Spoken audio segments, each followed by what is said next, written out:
Hello, good morning all of you. Okay, standard 9 में मेरा पहला वीडियो है। ओके, मेरा नाम गौरांग अग्रावत है और मैं आपका साइंस लेने वाला हूँ।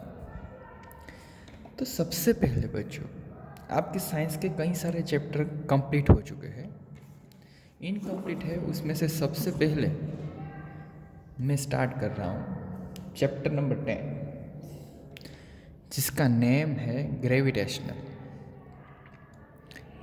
पहले मैं आपको टेक्स्ट बुक में क्या लिखा है वो आपको स्टडी करवाऊंगा, क्योंकि अगर आप वीडियो देख रहे हो तो आपके पास टेक्स्ट बुक नहीं है।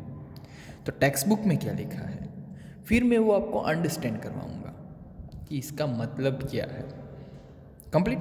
तो सबसे पहले हम टेक्स्ट बुक रीड करेंगे, फिर वो अंडरस्टैंड करेंगे टेक्स्ट बुक को। तो वैसे मैं आपको स्टडी कराऊंगा। अगर आपको कोई भी प्रॉब्लम आए तो आप डेफिनेटली मुझसे कनेक्ट हो सकते हो और मुझे बता सकते हो कि सर यहाँ पे प्रॉब्लम है, यहाँ पे प्रॉब्लम है, तो उसका सॉल्यूशन भी हो जाएगा। ओके, तो सबसे पहले chapter number 10, new chapter which name is gravitational. Now we start reading. If you have a book then also you also read. If you have a book then you all of you please read this paragraph. In chapter 8 and 9, we will learn about the motion of objects and force as the case of motion. We have learned that a force is needed to change the speed or the direction of motion of an object. Chapter number 8 and 9 के बारे में आपने क्या पढ़ा हुआ है? Force and object की वजह से मोशन जनरेट होती है वो बताया गया है। फिर क्या बताया गया है कि फोर्स की वजह से उसकी स्पीड चेंज होती है, उसकी डायरेक्शन चेंज होती है। वो सब कुछ मैं आपको अंडरस्टैंड करवाऊंगा। Okay, we always observe that an object dropped from a height falls toward the earth. यानी कि अगर कोई ऑब्जेक्ट है, यहाँ से मैंने ड्रॉप किया हुआ है, तो वो टूवर्ड टू अर्थ, नीचे ही जा रहा है, वैसा हमने ऑब्जर्व किया है।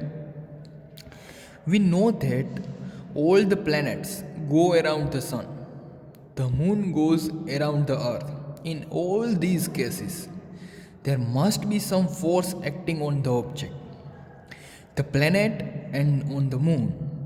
Isaac Newton could grasp that the same force is responsible for all these. This force is called gravitational force. Okay, तो ये अंडरस्टैंड करेंगे। ये पूरे का पूरा पैराग्राफ एक बार सिर्फ रीड करना है, यानी कि आपको 10% आपको मालूम हो जाएगा कि इस टॉपिक में आता क्या है। ओके, सिर्फ आपको रीड करना है, फिर मैं आपको अंडरस्टैंड करवाऊंगा। अब आगे, in this chapter we shall learn about gravitation and the universal law of gravitation. We shall discuss the motion of object under the influence of gravitational force on the earth. We shall study how the weight of a body varies from place to place. We shall also discuss the condition for object to float in liquid. क्या आपको chapter में study करना है वो आपको बताया गया है। ग्रेविटेशनल के बारे में, यूनिवर्सल लॉ ऑफ ग्रेविटेशन, फिर gravitational force of on the earth, फिर place to place body change हो रही है, बॉडी का वेट चेंज हो रहा है वो, और सम कंडीशन वगैरह, लिक्विड की फ्लोटिंग कर रहा है, वो सब कुछ इस चैप्टर में हम पढ़ने वाले हैं। Okay, now topic number 10.1, gravitation. What is the meaning of gravitation? We know that the moon goes around the earth, an object when through upward reaches a certain height and then falls downward. Okay. क्या बताया गया है कि अगर कोई आपके पास subject है, उसको आप अपवर्ड डायरेक्शन में रीच करवाओ तो वो फिर से डाउनवर्ड डायरेक्शन में आएंगे। वो मैं आपको अंडरस्टैंड करवाऊंगा। Okay, it is said that when Newton was sitting under a tree an apple fell on him. The apple fall of the apple made Newton start thinking. He thought that if the earth can attract an apple, can it not attract the moon? Is the force the same in both cases? He conjectured that the same type of force is responsible in both the cases. He argued that at each point of its orbit, the moon falls toward the earth instead of going off in a straight line. So it must be attracted by the earth.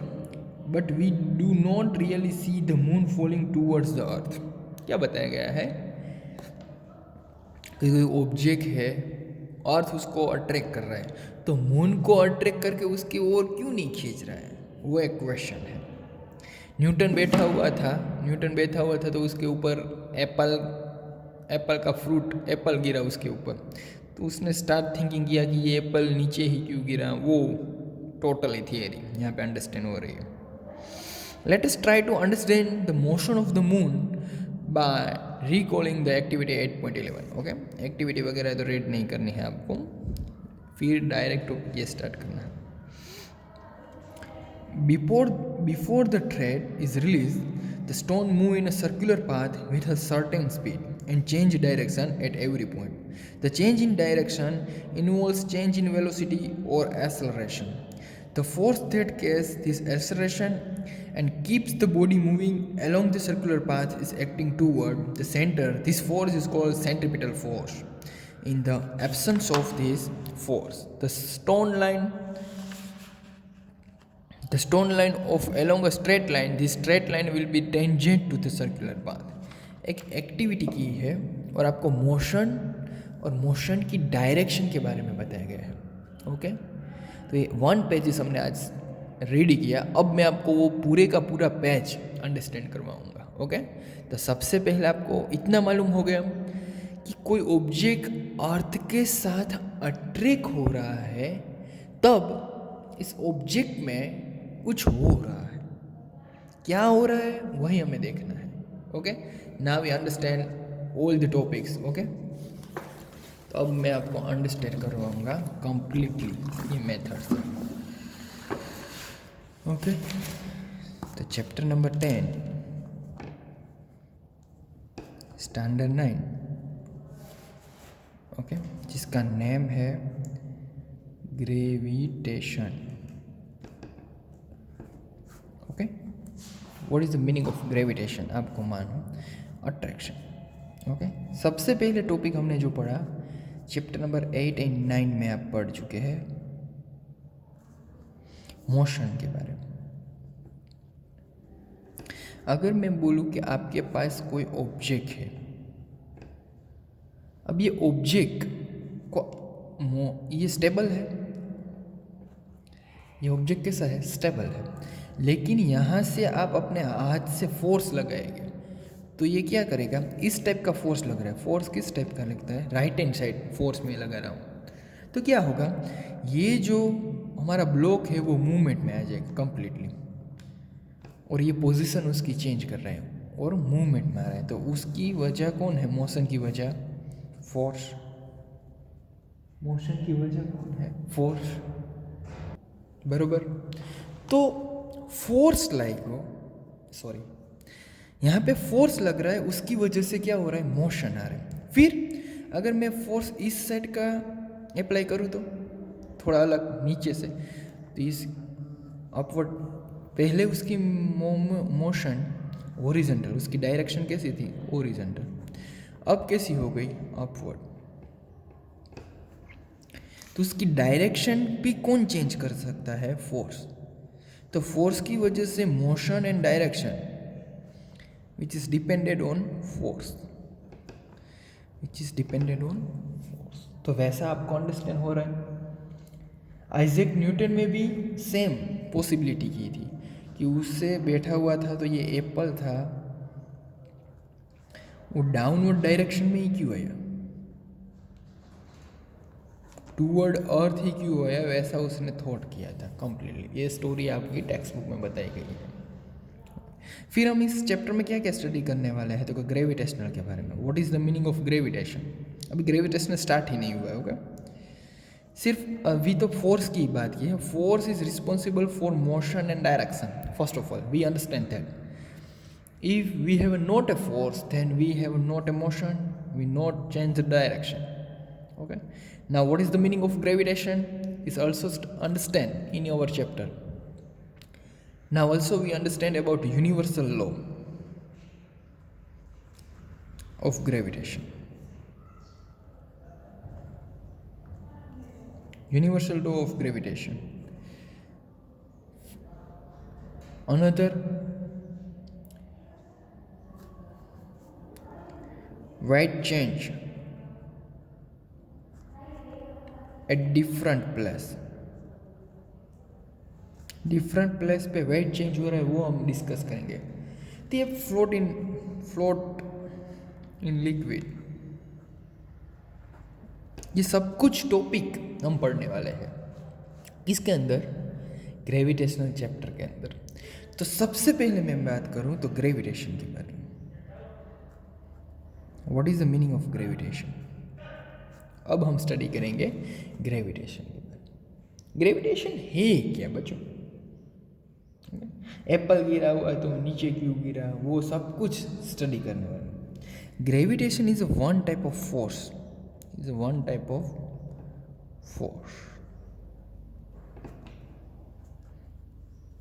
अब आपको मालूम है force to type के होते हैं. एक attraction type का force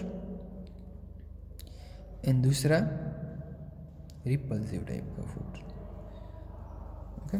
attraction यानी दो फोर्स है, वो दोनों के बीच एक अट्रैक्शन हो रहा है, दोनों जुड़ चुके हैं, वैसा अट्रैक्शन. रिपल्सन यानी दोनों एक दूसरे से दूर जा रहे हैं, वैसा फोर्स. जिसमें से ग्रेविटेशनल क्या कर रहा है? कोई भी ऑब्जेक्ट है, अगर ये आपका ना अर्थ है, वो अर्थ ये ऑब्जेक्ट को क्या कर रही है? अट्रैक्ट कर रही है. तो gravitational force is one type of attraction force है. ये किस टाइप का फोर्स है? Attraction force. कभी भी रिपल नहीं कर रहा है किसी को. Is one type of attraction force. Yes. So gravitation is one type of attraction force जो सिर्फ अर्थ को अट्रैक्ट कर रहा है. तो is one type of force. कैसा फोर्स होगा? अट्रैक्शन टाइप का फोर्स. अब इसके बारे में बताया गया है कि दूसरा आपके टेक्स्ट बुक में हमने पढ़ा कि जो अट्रैक्ट कर रहा है तो moon, why moon does not attract to earth. इसका मीनिंग क्या है कि जो मून है यानी कि हमारा जो चांद है वो अर्थ के साथ अट्रैक्ट होके कनेक्ट क्यों नहीं हो रहा है? अगर मैं बोलूँ कि ये बॉल है मेरे पास, बॉल को मैंने अपवर्ड डायरेक्शन में डाला. अगर आप इमेजिन करो कि आप बॉल को अपवर्ड डायरेक्शन में थ्रो कर रहे हो. अब वो पहले अपवर्ड डायरेक्शन में एक पोजीशन से वो वापस डाउनवर्ड डायरेक्शन में आ रहा है, और लास्ट की पोजीशन कहाँ पे होगी? अर्थ पे होगी उसकी पोजीशन. यानी कि ये अर्थ ने बॉल को क्या किया? अट्रैक्ट किया, और टोटली अट्रैक्ट किया अर्थ ने बॉल को. तो वैसे मून क्यों नहीं रहा है? मून भी यहाँ पे है, तो मून क्यों अर्थ से अट्रैक्ट नहीं हो रहा है? ये एक क्वेश्चन है. ओके. ये क्वेश्चन आपकी टेक्स्ट बुक में बनाया गया है. फिर एक एक्टिविटी की और इसका आंसर दे रहा है. ओके. ये आंसर मैं दूंगा कल के वीडियो में कि यू क्यों अट्रैक्ट नहीं हो रहा है कंप्लीट. एक एक्टिविटी की, एक अगर मान लो कि आप बीच में खड़े हुए हो, आपने वो एक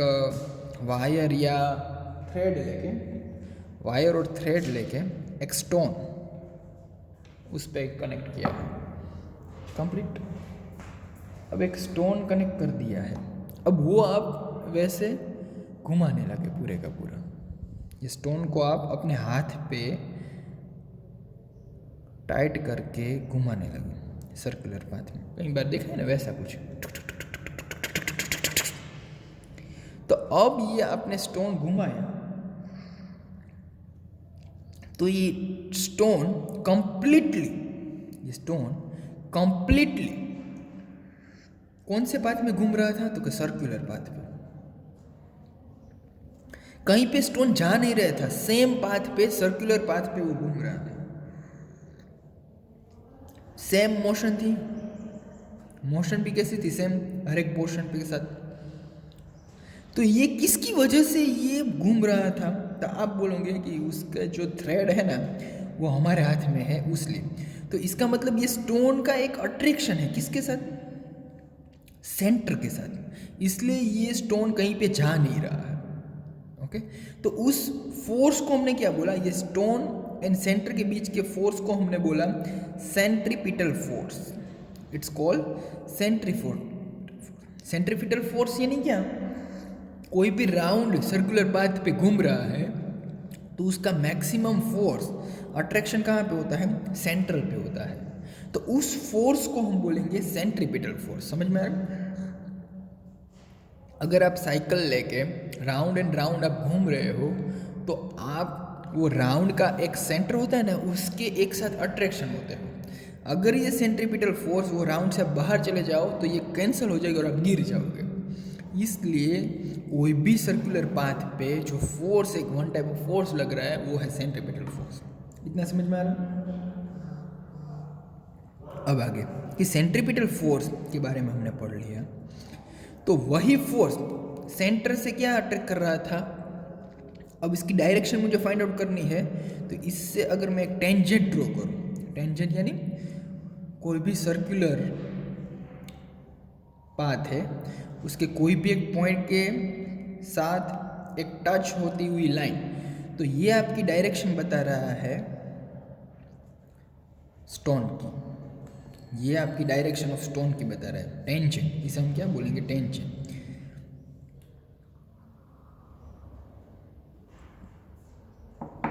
तो इतना आपको अंडरस्टैंड हो गया। आज हमने क्या पढ़ा? सिर्फ इंट्रोडक्शन थी, इसलिए आज का वीडियो शॉर्ट था। ओके, फोर्स की वजह से मोशन एंड डायरेक्शन मिल रही है, इतना पढ़ा। फिर इस चैप्टर में हम क्या पढ़ने वाले हैं वो पढ़ा। एक क्वेश्चन था, moon why does moon not attract to earth. एक एग्जांपल लिया था कि अगर आपके पास बॉल है तो वो अपर साइड जब जा रहा है फिर वो डाउन हो रहा है तो वो अर्थ से अट्रैक्ट हो रहा है। तो मून भी कहाँ पे है? अपर साइड है। तो वो क्यों अट्रैक्ट नहीं हो रहा है? वो अर्थ के साथ क्यों अट्रैक्ट नहीं है? फिर एक मैंने एक्टिविटी की, एक सेंट्रीपिटल फोर्स लग रहा है सेंटर में से, उसकी वजह से ये हमारा जो स्टोन है वो सर्कुलर पाथ पे continuous motion and continuous path पे घूम रहा है। तो उसकी वजह क्या थी? Centripetal force. वैसे ही हमारा जो मून है वो भी सर्कुलर पाथ पे घूम रहा है और बीच में क्या है? अर्थ। तो अर्थ एंड मून के बीच एक ग्रेविटेशनल फोर्स है। वो ग्रेविटेशनल फोर्स की वजह से ही ये कनेक्टेड है। यहाँ पे एक थ्रेड था जिसे हमने सेंट्रीपिटल फोर्स बोला था, तो इसकी वजह से ही स्टोन कनेक्टेड था सेंटर से। तो वैसे ही अर्थ की सेंटर में है, मून सर्कुलर पाथ में है, तो अर्थ एंड मून वो ग्रेविटेशनल फोर्स की वजह से, वो सेंटर की अट्रैक्शन की वजह से ही सर्कुलर पाथ पे घूम रहा है। अगर ये अर्थ सेंटर में ना होती और ग्रेविटेशनल फोर्स ना होता तो ये मून कहीं पे भी चला जाता, सर्कुलर पाथ पे कभी घूमता ही नहीं। तो उसकी वजह से ही सर्कुलर पाथ पे इतना ग्रेविटेशनल फोर्स नहीं लग रहा है क्योंकि मून बहुत ही थोड़ा दूर है comparatively to our example. Moon थोड़ा दूर है, तो इतना दूर है कि वो इतना अट्रैक्शन नहीं हो रहा है कि उसको अपनी तरफ खींच सके, लेकिन इतना अट्रैक्शन कर रहा है कि उसको कहीं पे जाने ना दे। ओके, इतना अट्रैक्शन हो रहा है कि वो किसी को जाने ना दे, इसीलिए मून अपनी सर्कुलर पाथ पे ऑर्बिट पे घूम रहा है। तो ये इसका आंसर हुआ, why moon does not attract the earth, because earth because आपको आंसर मुझे नेक्स्ट चैप्टर में देना है। अगर आप कमेंट वगैरह भी कर सकते हो डेफिनेटली। ओके, क्योंकि अर्थ के पास इतना फोर्स, इतना ग्रेविटेशनल फोर्स नहीं है कि वो मून को अट्रैक्ट कर सके अपने साथ। लेकिन जो मून की सर्कुलर ऑर्बिट पे जो मोशन है वो अर्थ के ग्रेविटेशनल फोर्स की वजह से ही है। Okay, so earth has does not sufficient force to attract the moon, but moon circular path it's depended on earth gravitational force. Short में मैं बोलूँ तो वैसा आप लिख सकते हो कंप्लीटली। ओके, तो आज यहाँ पे हमने इतना स्टडी किया। ग्रेविटेशन क्या है, तो is one type of force कैसा है, तो अट्रैक्शन टाइप का फोर्स है, वो सब कुछ हमने स्टडी किया। कल हम पढ़ने वाले हैं यूनिवर्सल लॉ ऑफ ग्रेविटेशन। ये आपको अंडरस्टैंड हो रहा है नहीं हो रहा है, आप मुझे बताना कमेंट करके वीडियोस में, यानी मैं मालूम हो। आप सभी को अपने रोल नंबर्स वगैरह लिखना है, यानी मुझे मालूम हो कि आप कितने लोग मेरे वीडियोस देख रहे हो। ओके, रोल नंबर एंड आपके नेम लिखने हैं, मैं कमेंट पढ़ूंगा। Okay, bye bye, see you again. Okay, और एक बात सुन लो, मंडे ट्यूसडे एंड वेडनेसडे ये 3 दिन ही साइंस की मीटिंग होगी। ओके, इंग्लिश मीडियम के अंदर 1 वीक मैथ्स चलेगा, 1 वीक साइंस चलेगा, पूरा सिलेबस आपका कंप्लीट हो जाएगा वैसे।